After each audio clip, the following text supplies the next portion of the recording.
Paz do Senhor Jesus, irmãos.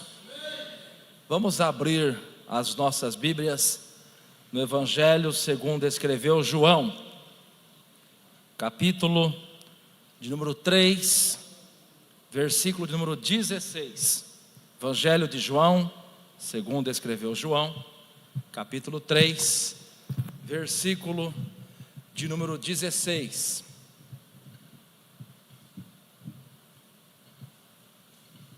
É um texto bastante conhecido da igreja, todavia é um texto muito rico, muito profundo, inesgotável, conhecido também como o texto áureo da Bíblia, né? É um texto maravilhoso. Muitas e muitas pessoas já foram salvas, alcançadas através de ministrações neste texto. É um texto maravilhoso. Todos encontraram, irmãos? Amém? Diz assim: porque Deus amou o mundo de tal maneira que deu seu Filho unigênito, para que todo aquele que nele crê não pereça, mas tenha a vida eterna. Amém? Podemos assentar, por favor, queridos irmãos. Bem, irmãos, Deus abençoe, irmão. Obrigado, Deus abençoe. A pedido do pastor Ezequiel, nosso pastor, nós iniciamos uma meditação, né? Um estudo bíblico, na penúltima terça-feira, sobre o calvinismo e o arminianismo, duas vertentes dentro do movimento protestante.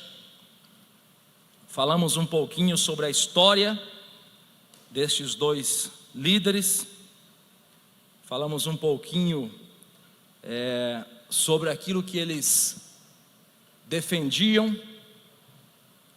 Procuramos deixar bem claro que nós não somos daqueles que fazem contendas teológicas, debates, embates teológicos. Os irmãos que estavam aqui presentes se lembram também que a gente procurou deixar bem claro que a nossa fé e a nossa salvação está alicerçada em Cristo e somente nele. Nós, sim, exploramos bastante isso na última reunião que nós tratamos este assunto, né? Embora nós tenhamos respeito à história de todos os homens de Deus, de todas as mulheres de Deus, o sentimento não vai além do respeito, ele para no respeito. Nós não idolatramos homens, nós não brigamos por causa de homens. A nossa fé está alicerçada em Cristo Jesus e na sua palavra, tanto que naquela ocasião nós partimos do princípio, baseado no texto do Evangelho de João mesmo, capítulo 5, versículo 39, que diz: examinai as Escrituras, porque vós cuidais ter nelas a vida eterna, e são elas que de mim testificam. E nós exploramos um pouquinho o assunto, dizendo que infelizmente, as faculdades teológicas, os formadores de opinião no Brasil e por que não dizer também no mundo, dentro do meio evangélico, do meio protestante, por vezes, irmãos, eles se apegam mais nos escritos, nas filosofias, nas doutrinas defendidas por homens, por fundadores de movimento, nas Escrituras. E mais uma vez eu reforço isso aos irmãos. Jesus diz: examinai as Escrituras. Eu conversando com alguns amigos que fazem curso teológico aqui na cidade de Londrina e também em outros lugares, e eles dizem para mim que 90% do curso é estudo baseado nos chamados pais da igreja: Lutero, Agostinho, Calvino. Com todo respeito, não sei se os irmãos vão concordar comigo, eu preferiria que 90% do estudo nas faculdades teológicas fossem baseadas na Bíblia, mas não é. E aí surgem as confusões, porque daí entra naquele problema que nós exploramos na última reunião, que Paulo trata com a igreja em Corinto, no capítulo 1 e também no capítulo 3. Os irmãos hão de se lembrar que a igreja em Corinto, ela estava dividida. Tinha aqueles que diziam: eu sou de Paulo, por isso eu sou melhor. Tinha aqueles que diziam: eu sou de Apolo, por isso eu sou melhor. Aí tinha um outro grupo que dizia: eu sou de Cefas, Pedro, por isso eu sou melhor. E tinha um outro grupo mais soberbo ainda que dizia: eu sou de Cristo. Eu sou de Cristo. Aí Paulo diz: era o pior. Era o pior. Então veja, irmãos, é um problema muito sério quando a igreja de Cristo começa a se dividir em grupos, em facções. Quando os homens começam a estudar mais os escritos de homens do que o escrito sagrado. Jesus não disse: examinai Calvino. Disse: examinai Jacob Armínio, examinai Martim Lutero. Ó, irmãos, se nós formos examinar esses homens, nós vamos se escandalizar. Sabe por quê? Porque os defensores deles, nas faculdades teológicas, nos debates nas redes sociais, eles falam só a parte boa. Mas os irmãos sabiam que houve matança na Europa por causa desses homens? Os irmãos sabiam que na Holanda quase teve uma guerra civil entre a seita, entenda a seita aqui como grupo, entre o grupo de Calvino e o grupo de Jacó Armínio, quase teve guerra civil. O grupo de Calvino conseguiu apoio do rei na Holanda, e o rei mandou que matasse todos os do grupo de Jacó Armínio, e cerca de 30.000 discípulos de Armínio foram mortos pelos discípulos de Calvino. Os irmãos sabiam que Calvino, que tanto é por vezes idolatrado por homens, e até por alguns assembleianos, que quer empurrar, os irmãos sabiam que Calvino deu o aval dele, para que um homem fosse sentenciado à morte, na Inquisição calvinista. Nós vemos muito o pessoal bater na tecla da Inquisição romana, que matou milhões de pessoas, alguns dizem 60 milhões, Inquisição romana. Mas também houve a Inquisição protestante, calvinista, na Suíça, na Holanda. Então, irmãos, melhor ficar com Cristo. Melhor ficar com Cristo. Melhor ficar com a palavra de Deus. Ela não erra. Jesus é perfeito. Nós até exploramos isso na última reunião. Estou recapitulando, a gente já vai entrar no assunto de hoje. Hebreus capítulo 12, versículo 2.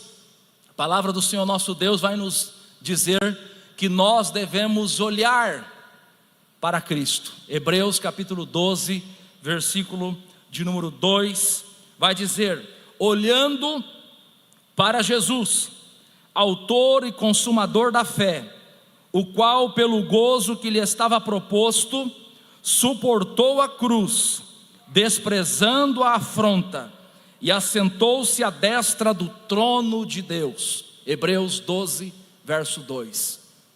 Olhe para Jesus, não olhe para homens, não olhe para líderes, fundadores. Eles tiveram a sua importância sim, mas eram homens, como eu e você somos, sujeitos a fraquezas, a deslizes, a tropeços, a falhas, a pecados. Muita gente não sabe, irmãos, mas os alemães, na época de Hitler, quando acabou a Segunda Guerra Mundial, eles foram julgados, os líderes nazistas foram julgados em um tribunal conhecido como Tribunal de Nuremberg. E quando os juízes da Liga das Nações interrogavam aqueles alemães que mataram mais de 6 milhões de judeus, fora gays, ciganos, pessoas deficientes, foram milhões. Quando eles interrogavam o porquê que eles tinham feito aquilo, muitos deles apelavam para Lutero e diziam: nós matamos os judeus porque Lutero disse que os judeus eram dignos de morte, porque os judeus mataram Jesus. Olha a malandragem, olha a maldade, porém baseada em um fato verdadeiro. Porque sim, Lutero tentou converter os judeus quando ele viu que os judeus não se convertiam, porque os judeus, irmãos, só vai se converter quando chegar o momento do avivamento entre eles. De forma geral, só naquele momento, um ou outro está se convertendo. Temos bastante irmãos judeus, temos bastante pastores judeus, até pregando a palavra em Israel. Tem um pastor, eu sugiro os irmãos que não conhecem, quiserem pesquisar sobre ele, o pastor Meno Kalischer. É um judeu, um homem tremendamente usado por Deus, e ele tem um trabalho missionário lá em Israel. Meno Kalischer, um homem tremendamente usado por Deus, judeu, convertido, crê em Jesus. Mas enfim, o que eu quero dizer com isso? Quero reforçar aos irmãos: não se preocupem com essa questão de homens. Eu sou arminiano, eu sou calvinista, e não sei o que, e pá, e tal, aquela coisa, sou melhor, você é inferior. Esquece isso, olhe para Jesus, olhe para Jesus. Muito bem, vamos entrar aqui no assunto de hoje. Eu gostaria de fazer um apanhado sobre as principais teses. Mas veja, irmãos, eu vou citar alguma coisa, mas vamos para a Bíblia, tá? Porque senão a gente vai cair no erro de alguns teólogos. Fica pegado à tese. Tese é uma tese, irmão, pode ser verdadeira, pode ser falsa, é uma tese. Você entendeu? Não quer dizer que a tese em si, ela não é autoridade bíblica. A autoridade bíblica é a palavra de Deus, é a Bíblia. Aí acabou, né? Mas enfim, vamos pegar aqui as principais teses, tanto de Calvino quanto de Jacob Armínio. O Calvino, ele ensinava sobre a total imoralidade do homem. Ele dizia que o homem é totalmente imoral. Ele também ensinava sobre a eleição incondicional. Aqui está uma doutrina que nós acreditamos ser errada, e a Bíblia vai responder sobre isso. Eleição incondicional. O que é isso? Independente do que você faça, se você estiver no grupo dos eleitos por Deus, você vai ser salvo, independente do que você faça. E nós iremos desconstruir isso à luz da Bíblia, porque a partir do momento que você diz que existe um grupo de pessoa que independente do que ele faça, ele vai ser salvo, você também precisa reconhecer que existe um segundo grupo que também, independente do que faça, vai ser perdido. Uma coisa está na extremidade da outra. Então, guarde isso. A doutrina da eleição incondicional. A outra doutrina, são 5 doutrinas, tá? 5 de Jacob Armínio, 5 de Calvino.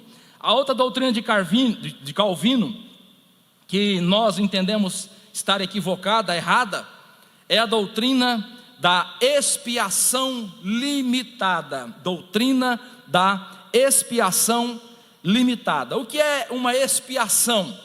É a purificação de pecados de alguém. Uma expiação é a compensação pelo crime de alguém. Por exemplo, você bate o carro, provoca um dano para alguém, e aí você não tem como pagar. Aí uma outra pessoa chega e paga aquela dívida que você não tinha como pagar. Aquela outra pessoa está expiando a sua dívida, está pagando a sua dívida. E Calvino, ele ensinava, e os seus discípulos ensinaram, e ensinam até hoje, infelizmente, que a expiação de Cristo, ou seja, a obra que Cristo realizou na cruz do Calvário, ela tem, não sei se a palavra certa seria essa que eu vou usar, mas o conceito é esse: ela tem um alcance limitado, ela alcança um número de pessoas de forma limitada. Preste atenção nisso, preste atenção nisso. Nós iniciamos o estudo nesta oportunidade dizendo que Deus enviou Jesus ao mundo, porque Ele amou o mundo de tal maneira que deu seu Filho, para que todo aquele que nele crê não pereça, mas tenha vida eterna. E Ele amou o mundo. O mundo aqui, os irmãos estão cansados de saber, não é o mundo físico, vegetal, animal, mineral, não. Aqui é o homem, é o mundo dos homens. O mundo aqui está falando da totalidade dos homens. Então Deus amou todos os homens. E os irmãos vão concordar com isso, porque a Bíblia Sagrada, ela auto se interpreta. Um versículo vai clareando o outro. Em Atos capítulo 10, versículo de número 34, quando o apóstolo Pedro está na casa de Cornélio, pregando, o início da pregação de Pedro começa assim: e abrindo Pedro a boca, disse: reconheço por verdade que Deus não faz acepção de pessoas. E aí, como é que fica a doutrina da predestinação, da eleição? Como que fica a doutrina da expiação limitada? Se Deus amou o mundo, a totalidade dos homens, e se Deus, nós estamos lendo na Bíblia, não faz acepção de pessoa, isso é motivo, querido irmão, de nós darmos glória ao Senhor nosso Deus, porque embora eu sendo um vil pecador, Ele não faz acepção de mim. Embora você sendo um pecador, Ele não faz acepção de você. Embora o ladrão, a prostituta, o bêbado, o idólatra, o homem religioso lá do mundo que está preso à religião na sua ignorância, embora ele vivendo uma vida distante de Deus, Deus não faz acepção de pessoas. Deus deseja salvar a todos. Aleluia! Louvado seja o nome dele. Então, a terceira doutrina aí do calvinismo, a expiação limitada, não tem fundamento. Nós vamos depois aprofundar sobre isso. A quarta doutrina, quarta das principais, não é a totalidade delas, mas aqui nós estamos estudando as principais, é a graça irresistível. Graça irresistível. Em tese, de forma resumida, o que quer dizer isso?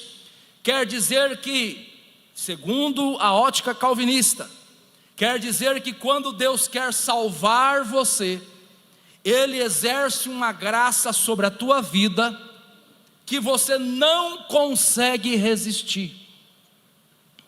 Por outro lado, se existe essa graça irresistível, lembre-se, nós temos sempre que ter a posição antagônica quando você está estudando uma tese. Se existe a graça irresistível para algumas pessoas, existe também uma falta dela para outras.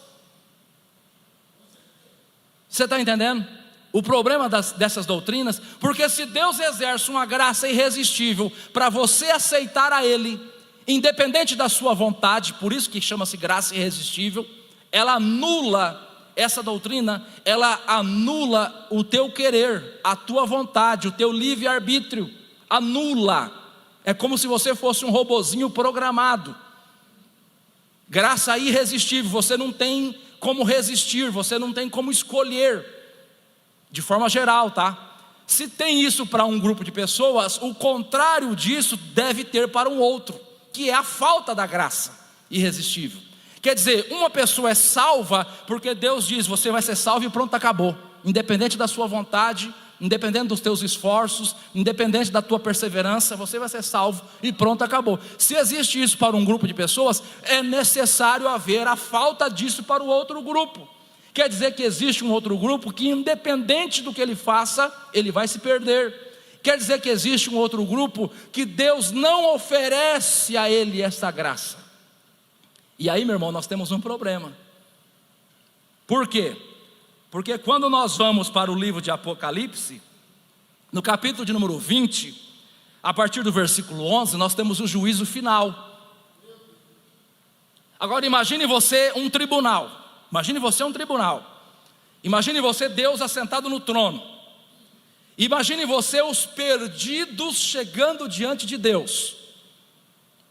E aí Deus faz a leitura do relatório dos crimes dele, do pecado dele, e diz: você está condenado.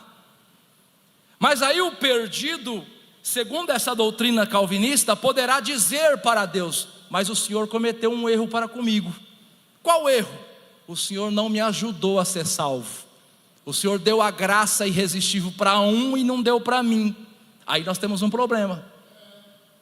Você está entendendo? Vocês estão entendendo, irmão? Tem alguém que tem dúvida? Você está entendendo o problema dessa doutrina? Errada. Por quê? Porque eu posso, vamos dizer, eu posso chegar diante do juiz e falar: ó, eu não tive as condições que o pastor Ezequiel teve. Como assim? Para o pastor Ezequiel o Senhor deu a graça. Para o pastor Ezequiel o Senhor ajudou. E o Senhor não me ajudou. Então está tendo aqui um desequilíbrio, uma disparidade de armas. Uma disparidade, está tendo um desequilíbrio. O Senhor ajudou um e não ajudou o outro. Você está entendendo o problema dessa doutrina? Aí pensa em Abel e Caim. Abel não foi salvo, não foi um homem justo diante de Deus. E Caim não foi um homem que se perdeu. Caim poderia chegar diante de Deus e dizer: Deus, o Senhor não me ajudou a ser salvo. O Senhor ajudou meu irmão. Poderia? Não. Por quê? Porque Deus falou com ele. Deus falou: Caim, não peca, Caim. Não mata o teu irmão, Caim. Olha, Caim, se você fizer o bem, haverá aceitação para você. Mas se você não fizer o bem, se você executar o que você planejou de matar o teu irmão, o pecado jaz à porta. Você está entendendo? O que Deus está dizendo para Caim? Caim, você tem a escolha. Olha aí, como é que fica a doutrina da graça irresistível aqui? Caim, você tem a escolha. Você pode pecar matando teu irmão, como você pode ser um homem justo, renegando-se a si mesmo, a esse teu pensamento de matar o seu irmão, e sendo fiel a mim. Eu vou te ajudar igual eu te ajudo, igual eu ajudo o teu irmão. Era isso que Deus estava dizendo, irmãos. Quando você pensar na doutrina calvinista da graça irresistível, lembre-se de Caim e Abel, porque Deus tentou ajudar Caim. Deus ofereceu a Caim um caminho de salvação, de mudança de vida, mas o que ele fez? Não quis. Preferiu sair da presença de Deus e viver como um errante pelo mundo. Livre-arbítrio. Amém, irmãos? Sim, pastor.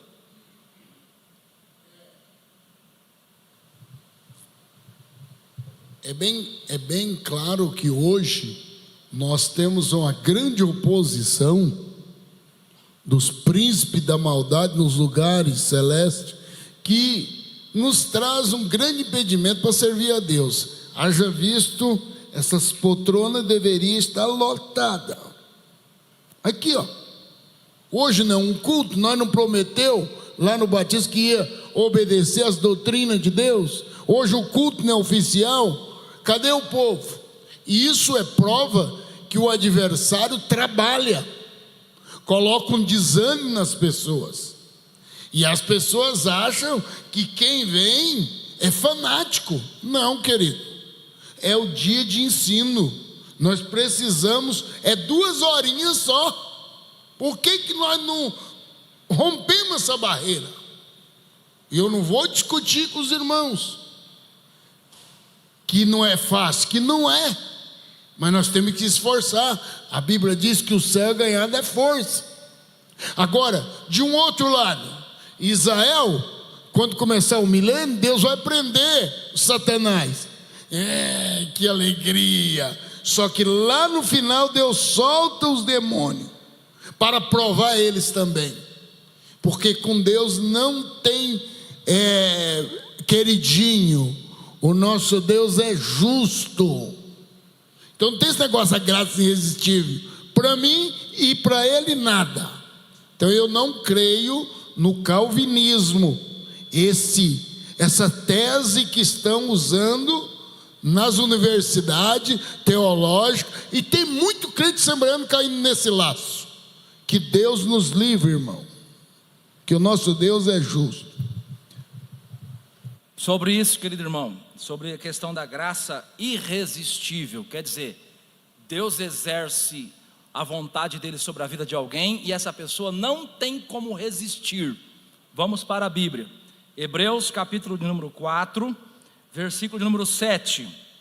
Hebreus capítulo 4, versículo de número 7.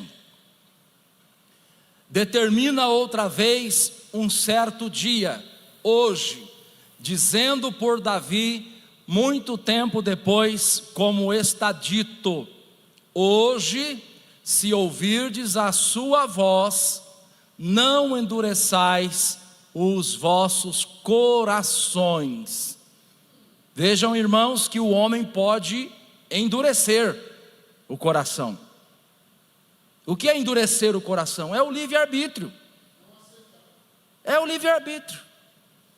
Os irmãos se lembram que lá em Apocalipse capítulo 3, versículo 20, né? Apocalipse 3, 20, Jesus diz: eis que estou à porta e bato.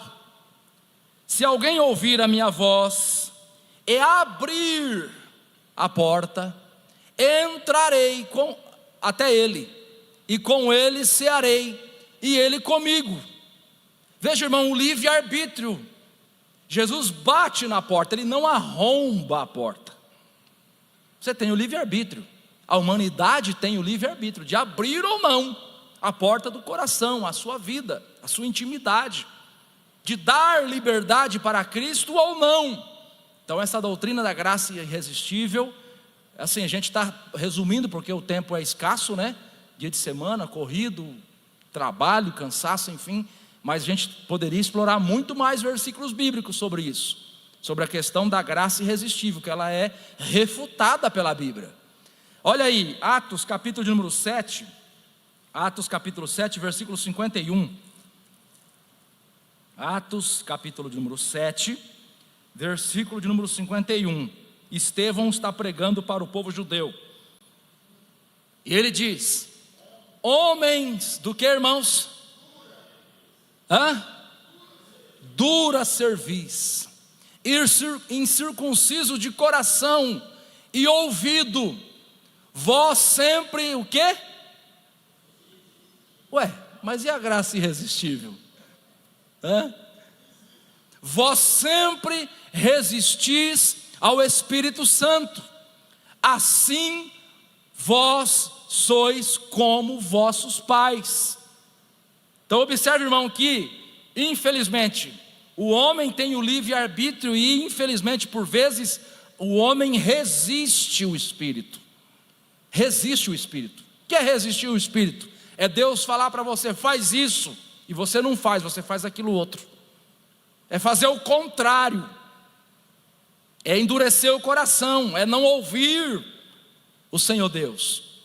E olha, irmãos, tem muitas pessoas, irmãos, que começam a sua vida cristã ouvindo o Espírito de Deus, sendo fiel ao Espírito de Deus, dando liberdade ao Senhor Deus, sendo obediente ao Senhor Deus, mas no meio do caminho, irmão, ele vai permitindo que o seu coração vá endurecendo aos poucos, e aos poucos ele vai tirando a liberdade de ação do Espírito Santo. Você quer ver uma coisa? Balaão, Saul não era um homem de Deus? Saul não foi visitado pelo Espírito? Ele não profetizou no rancho dos profetas?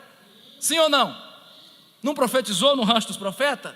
Mas ao longo da vida ele foi errando, não confessava, não se arrependia, não mudava de vida, foi errando. O que aconteceu? Terminou como terminou, consultando uma feiticeira e morrendo pela sua própria espada. Você está entendendo, irmãos?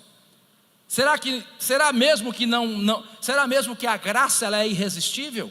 Vamos para a Bíblia. 1 Tessalonicenses, capítulo de número 5, versículo 19. Observe, Paulo está falando com a igreja em Tessalônica. Paulo não está falando com o ímpio, Paulo está falando com a igreja. Olha o que Paulo diz: não extingais o Espírito. Espírito Santo.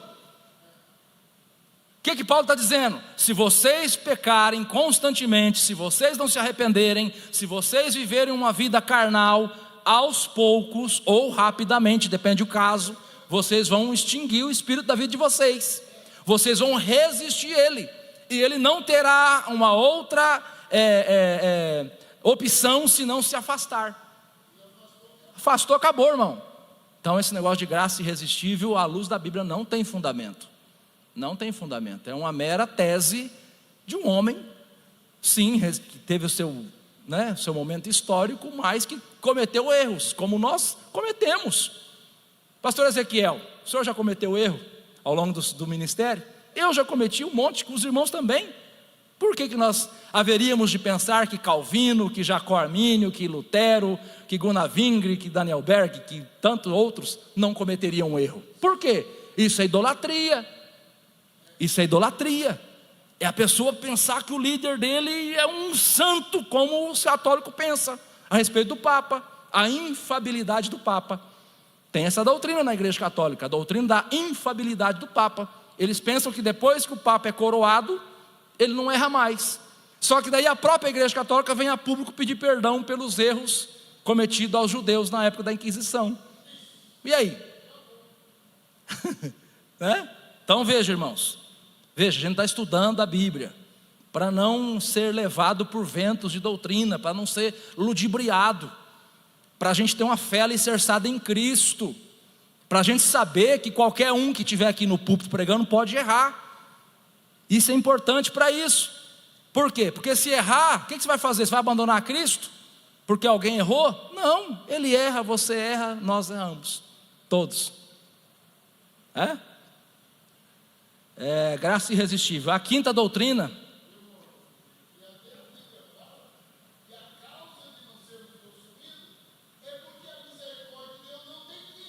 Exatamente. Se ela tivesse fim, nós seríamos acabados. Porque a gente erra. Todo mundo erra. Não tem bom. Quem não errou foi Jesus. Jesus não teve nenhuma palavra de engano. Por isso que ele nos salvou. Ele pode nos salvar. João diz que quem falar que não erra é mentiroso. A verdade não está nele, não é? Então, irmão, qualquer um está sujeito a errar.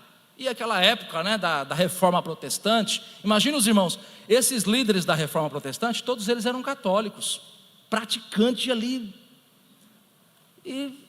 Então assim, imagina os irmãos, foi uma transição, que no meio dessa transição, havia a possibilidade de erro. Por quê? Porque eles tinham uma tradição, irmãos, que eles estavam abandonando aquela tradição. Foi um processo, e no meio desse processo, alguns erros, alguns equívocos seguiram eles, E no ano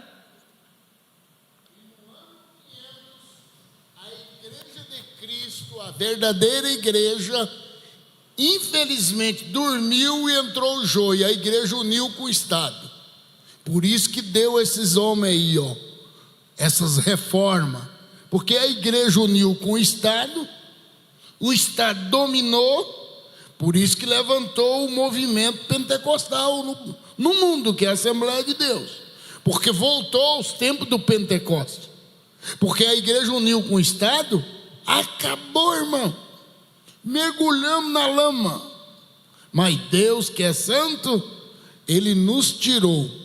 E aí levanta essas vertentes, Mas, graças a Deus que nós voltamos às origens da igreja primitiva, que foi uma igreja pentecostal, cheia do poder de Deus. E se nós não se encher, Rodrigo, se a igreja não voltar pela humilhação da oração, vão ser enganados. E o que nós vamos ter na preguiça de muitos crentes, de não orar. Olha, irmãos, para nós agora avançarmos, de tempo em tempo a igreja precisa de uma reforma, de um avivamento.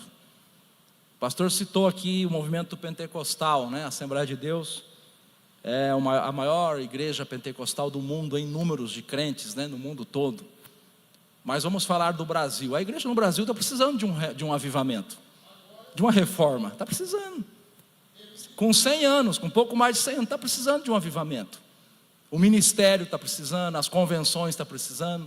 Se a gente for entrar nesses detalhes aí, irmão, perigoso a gente perder a cabeça. Né? Está precisando. Está precisando, você está achando o quê? Está tendo muita gente aí, igual na época do Papa, o povo indo beijar a mão de homens aí, irmão. Os grandes líderes aí, os poderosos, né? Então, assim, de tempo em tempo a igreja precisa de uma reforma, né? A última doutrina aqui do calvinismo, das 5 principais, é a doutrina da perseverança dos santos, ou perseverança de Deus nos santos. O que essa doutrina diz, irmãos? Essa doutrina diz que aquele que Deus chamou de forma irresistível, não teve como ele escolher, Deus chamou. E é importante a gente citar isso, porque aonde é que eles se baseiam para defender essa doutrina? Eu vou citar para os irmãos entenderem. Eles se baseiam no Evangelho de João, capítulo de número 15, versículo 16. Mas olha que interpretação equivocada do texto. Olha, não me escolheste vós a mim. Quer dizer, eles interpretam aqui que Jesus está dizendo: olha, vocês não teve ação nenhuma em me escolher. Eles interpretam aqui que Jesus está dizendo: vocês foram um sujeito passivo. O que é o sujeito passivo? Esse copo aqui, ó. Esse copo é o sujeito passivo. Se eu colocar ele aqui, ele fica. Se eu pegar ele, ele vem, passivo. Eles interpretam que Jesus está dizendo: vocês não tiveram ação nenhuma, foi eu que escolhi e acabou. Vocês não tiveram livre-arbítrio nenhum, eu escolhi vocês. Não escolheste vós a mim, mas eu vos escolhi a vós, e vos nomeei, para que vades e deis fruto, e o vosso fruto permaneça, a fim de que tudo quanto em meu nome pedirdes ao Pai, Ele vos conceda. Então eles interpretam aqui que o homem não teve escolha nenhuma, que o homem não teve ação nenhuma. Aguenta um pouquinho, segura isso aí, tá? Tá. Então esse homem que não teve escolha nenhuma, que não teve ação nenhuma, Jesus escolheu ele, Jesus deu a graça irresistível para ele e salvou ele. Agora lembre-se sempre que se existe esse grupo, existe o outro, só que eles não falam do outro. Se existe um grupo predestinado, o que é predestinado? Aquele que já foi escolhido de forma antecipada para ser salvo. Existe um grupo que foi predestinado à perdição. Só que o pregador calvinista, ele nunca se inclui, ele nunca cogita sequer a possibilidade dele fazer parte do grupo que foi predestinado à perdição. A pimenta no olho dos outros é refresco, não é não? E quer dizer, eu fui predestinado a ser salvo, você, eu não sei, talvez pode ser que você vá para o inferno. Você está entendendo? Aí é gostoso, né? Quer dizer, eu separo a humanidade em 2 grupos, um predestinado à salvação, o outro à perdição, mas eu sempre me coloco no grupo dos salvos. Aí é gostoso, né? Aguenta aí que a gente vai esmiuçar isso. Bom, a perseverança dos santos, segundo a doutrina calvinista, ensina o seguinte: que este homem, essa mulher que Deus escolheu para ser salvo, de maneira nenhuma este homem vai deixar de perseverar. De maneira nenhuma. Por quê? Porque Deus vai agir na vida dele para impedir que ele deixe de perseverar e ele se perca. Por que eles criaram essa doutrina? Por quê? Porque em Mateus, capítulo 24, versículo de número 13, Mateus, capítulo 24, versículo 13, tem um versículo que é complicado para eles, para os calvinistas. Tem um versículo que traz um risco para a doutrina deles. Então eles precisaram criar uma contradoutrina para rebater esse versículo. Mateus 24, versículo 13 diz assim: mas aquele que perseverar até o fim será salvo. Mas você lê este versículo não está dizendo que Deus vai te obrigar a perseverar. Esse versículo não está dizendo que Deus vai fazer você perseverar na marra. Pelo contrário, este versículo está dizendo que você precisa se esforçar para perseverar. Esse versículo está dizendo que você precisa se colocar debaixo da vontade de Deus para receber graça de Deus para perseverar. Mas aí eles criaram uma contradoutrina. O que é uma contradoutrina? É uma doutrina para se opor a outra, que é a doutrina da perseverança dos santos, que diz que Deus, entenda isso, que Deus quase que obriga a pessoa a perseverar.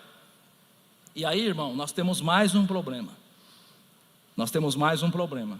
Porque todas as vezes que você lê os escritos sagrados falando sobre perseverança, você vai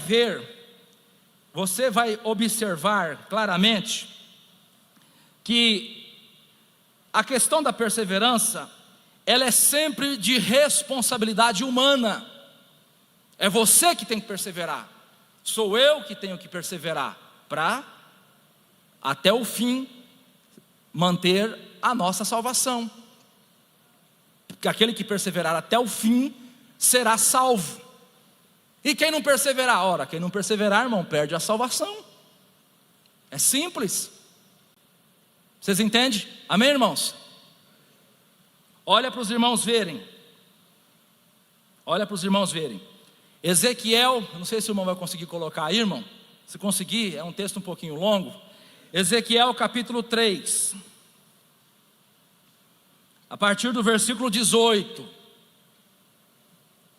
está escrito assim, ó: quando eu disser ao ímpio, quem é o ímpio? O perdido, que não tem salvação, guarde isso.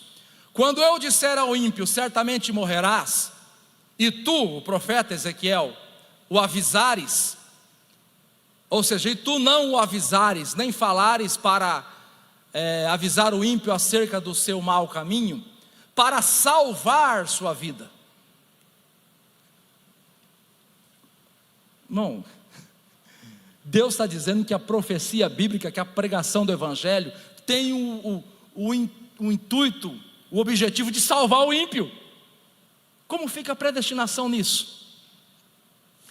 Deus está dizendo: Ezequiel, você vai pregar para o ímpio, para ele se arrepender, para que ele seja salvo, para salvar a sua vida. Aquele ímpio morrerá na sua iniquidade, se ele não aceitar, né? Mas o seu sangue, se Ezequiel não pregar, né? Mas o seu sangue da tua mão requererei, do profeta. Veja a responsabilidade dos crentes. Quando o crente não prega e alguém morre por falta de conhecimento, por omissão da igreja, o sangue está na mão do crente. Agora o versículo seguinte, irmão: mas se avisares ao ímpio, e ele não se converter, aí a responsabilidade é do ímpio, do ouvinte, e ele não se converter da sua impiedade e do seu mau caminho, ele morrerá na sua iniquidade. Mas tu, crente, você lavou a tua mão, livraste a tua alma. Versículo seguinte, irmão, por favor. Semelhantemente, quando o justo, quem é o justo, irmão? À luz da Bíblia, o salvo, que foi justificado por Cristo. O justo, toda vez que você ler justo, é o salvo que foi justificado por Cristo. Lembrando que não existe um justo sequer. Todo homem justo, ele precisa necessariamente ser justificado por Cristo. Semelhantemente, quando o justo se desviar, olha aí, está vendo que a doutrina da perseverança dos santos não tem fundamento bíblico? Por quê? Porque existe a possibilidade do justo se desviar. E o calvinismo diz que não, uma vez salvo, sempre salvo. Está vendo o problema? Semelhantemente, quando o justo se desviar da sua justiça e cometer iniquidade, e eu puser diante dele um tropeço, irmão, Deus não brinca. Ó, é porque tem um problema sério que a gente vai lendo, né? E as palavrinhas, todas elas saltam, né? Aos olhos. Olha aí que Deus coloca tropeço no caminho do homem ímpio. Não brinca com Deus, né? E eu colocar diante dele um tropeço, ele morrerá, porque tu não o avisaste, e o seu pecado, aí você liga lá com Tiago, que Tiago diz que se algum irmão fizer converter do mau caminho, o seu irmão que estava em pecado, cobriu uma multidão de pecado. Lembra disso? Lembra disso, irmão? Então, olha, irmão, quando a gente vê alguém pecando, não é para a gente sair esparramando para todo mundo e atirando pedra, é para a gente ajudar a pessoa a se converter. Irmão, não faz isso, irmão, abandona isso. Jesus quer te ajudar, quer te abençoar. Olha aí, ó. Porque tu não avisaste, É aquele crente que vê o outro errando e bate palma, ou vê o outro errando e sai falando para todo mundo, e não fala com quem ele deve falar, que é com o crente que está errando. Irmão, não faz isso, irmão. Se arrepende, Jesus quer te ajudar, quer te salvar, quer te abençoar. Porque tu não avisaste e no seu caminho morrerá, e a sua justiça, preste atenção nisso, que tiver praticado, não, olha a palavra não serão lembradas, mas o seu sangue da tua mão o requererei. Segura aí, irmão Dair. Como é que fica a doutrina que diz uma vez salvo, sempre salvo aqui?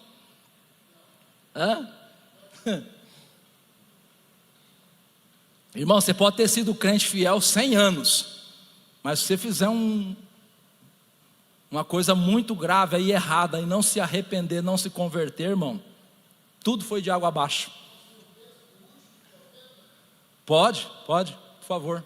Nosso tempo está estourando já, viu? Não tem problema de tempo, irmão. O negócio é o seguinte: nós temos que aprender. A gente fica olhando em relógio, esquece o relógio. Vamos aprender. Porque se nós não aprender, pode voltar outra vez. Olha o que o último profeta, e agora? O Rodrigo vai me explicar o que o profeta falou com dois grupos de pessoas, fariseu e saduceu. João Batista estava batizando, e vendo ele muitos fariseus e saduceus que vinha ao seu batismo, e disse-lhe: raça de víbora, quem vos ensinou a fugir da ira futura? Ele falando.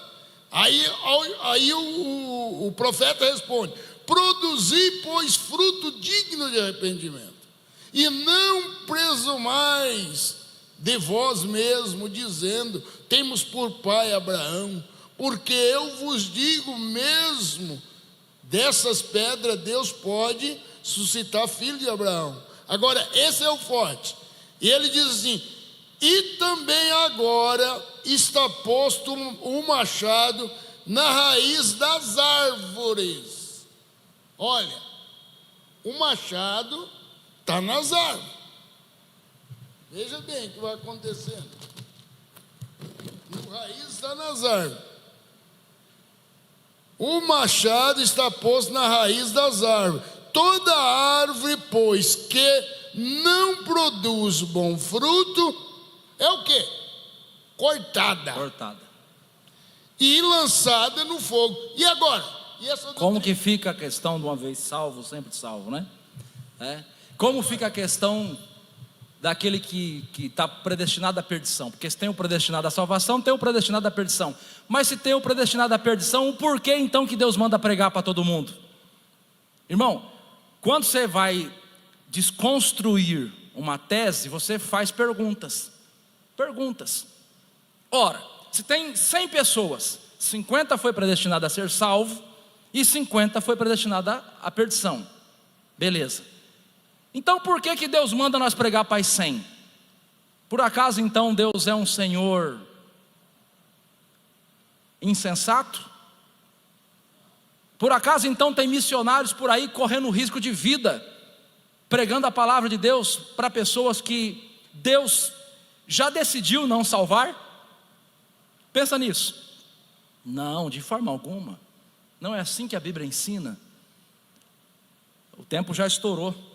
Mas a Bíblia vai ensinar, irmãos. A Bíblia vai ensinar em Mateus, em Marcos, por exemplo, 16:15. Ide por todo o mundo, pregai o evangelho para os predestinados. Não, pregai o evangelho a toda a criatura. Os predestinados que irão crer serão salvos. Está escrito assim? Não. Quem crer, qualquer um, esse quem é qualquer um. Quem crer e for batizado será salvo. Observe, irmão, que a salvação futuro. Observe, irmão, porque tem que perseverar, né? Mateus 24:13. Observe, irmão, que a salvação, ela é uma oferta universal para todos. Ela é uma oferta universal. O Senhor Jesus, ele convida, né, todos os homens, de forma indiscriminada. Olha aí, Mateus capítulo 11, versículo 28. Mateus 11, 28. Vinde a mim, os predestinados. Hã? Tá vendo, irmão? Agora, se eu começo aqui, pegar o livro tal, o teólogo tal, o pai da igreja, e irmão, vira uma confusão. Você não entende nada. Eu converso, irmão, com pessoas que fazem faculdade aqui em Londrina. E tem algumas delas que, né, considera a gente, tem aquele carinho. Por vezes, pastor Ezequiel, me manda até foto, print, de prova, de slide que os professores projetam no quadro. E, irmão Rodrigo, o que quer dizer isso, irmão? O que você acha disso aqui? Tirando dúvida. E eu fico assim, né? Falo, irmão, mas quem está fazendo a faculdade é você, né? Dá vontade de dizer isso, né? Mas por quê, irmão? Porque os camaradas ficam se baseando em filosofia, em história, em cultura greco-romana. E, irmão, para com isso, irmão. Jesus diz: examine as Escrituras. As Escrituras são muito simples e fáceis de compreender. Você lê um texto, lê o outro, um vai respondendo o outro. Olha o que o Senhor Jesus diz: vinde a mim todos os que estáis cansados e oprimidos, e eu vos aliviarei. É um convite universal. O que é todo, irmão? O que é um todo? O que é todas as cadeiras dessa igreja? É todas. Não dá para falar que todas as cadeiras dessa igreja, exceto aquela, porque daí não seria todas. Você entendeu? Tudo é todo, irmão. Então Jesus quer salvar todos os homens, todos, de forma geral. 9h30, pastor, posso orar com os irmãos? Por favor, irmãos, coloque de pé. Olha, irmão, ainda tem uma quantidade ainda. Se os irmãos quiserem, o pastor quiser, a gente continua na próxima semana, tá? Porque hoje nós pegamos aqui as principais, né, do Calvino, uma pincelada, né? Depois tem a doutrina arminiana, que a gente entende ter um bom fundamento, né? Mas veja, relembrando, né? Não é para nós sair daqui e quando vê um presbiteriano virar a cara para ele, né? É nosso irmão na fé em Cristo, tem uma doutrina diferente, tem um entendimento diferente, mas não é nosso inimigo, né? Quer ver uma coisa? Eu vou acabar já, tá?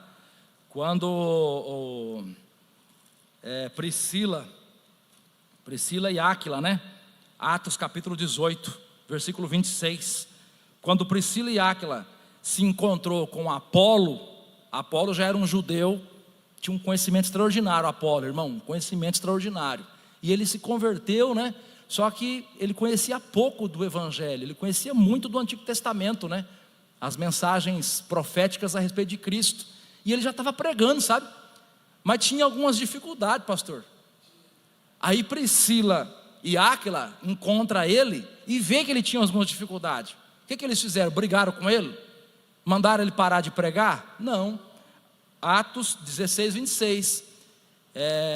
Ele começou a falar ousadamente na sinagoga, e quando ouviram, Atos 16, 26, me perdoa, irmão, 18, 26, estava certo lá o texto, Atos 18, 26, e quando ouviram, Priscila e Áquila o levaram consigo, e lhe declararam mais precisamente o caminho do Senhor, sem treta, vamos usar aqui um palavreado aí dos brasileiros, sem treta, sem confusão, sem maldade, sem guerra.